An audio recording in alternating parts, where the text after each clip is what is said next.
You swear before the court, swear to tell the truth, whole truth, and nothing but the truth, so help you God. Okay.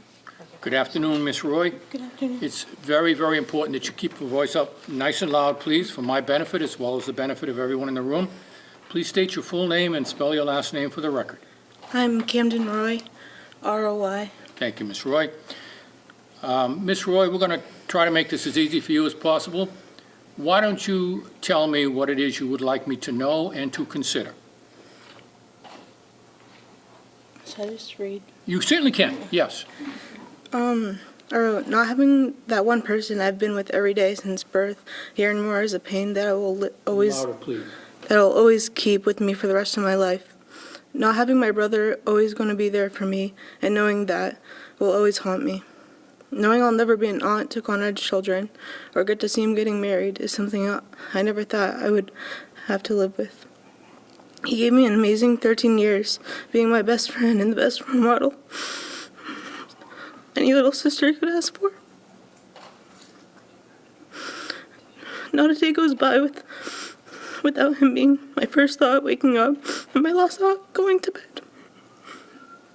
Throughout those 13 years with him, I have countless amazing memories that will always be with me.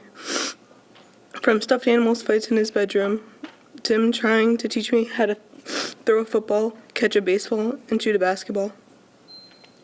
To pick me up in his truck whenever I needed him.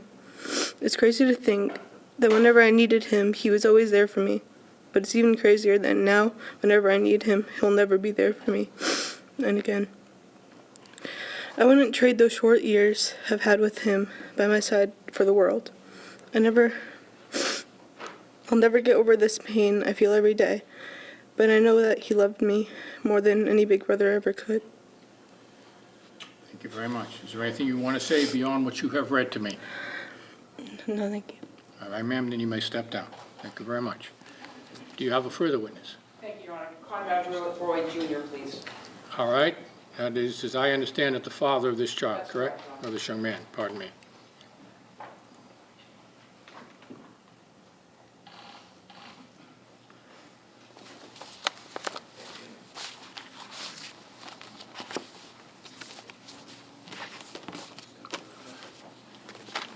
Good afternoon, sir. Please remain standing for one moment while you are sworn. Please raise your right hand. You swear before the court, swear to tell the truth, whole truth, and nothing but the truth, so help you God. I do. All right. Take a seat, sir. Make yourself comfortable. Please keep your voice up nice and loud. State your full name and spell your last name for the record. Conrad Roy Jr., R-O-Y. All right, sir. Do you wish to read or do you wish to speak to me directly? What would you like? I wish to read. Go right ahead. I am Conrad Roy Jr. I am Conrad Roy III's father. I cannot begin to describe the despair I feel over the loss of my son. Perhaps I could ask you to imagine the worst emotional pain you have ever experienced and multiply it to an infinite number of times. I am heartbroken. Our family is heartbroken.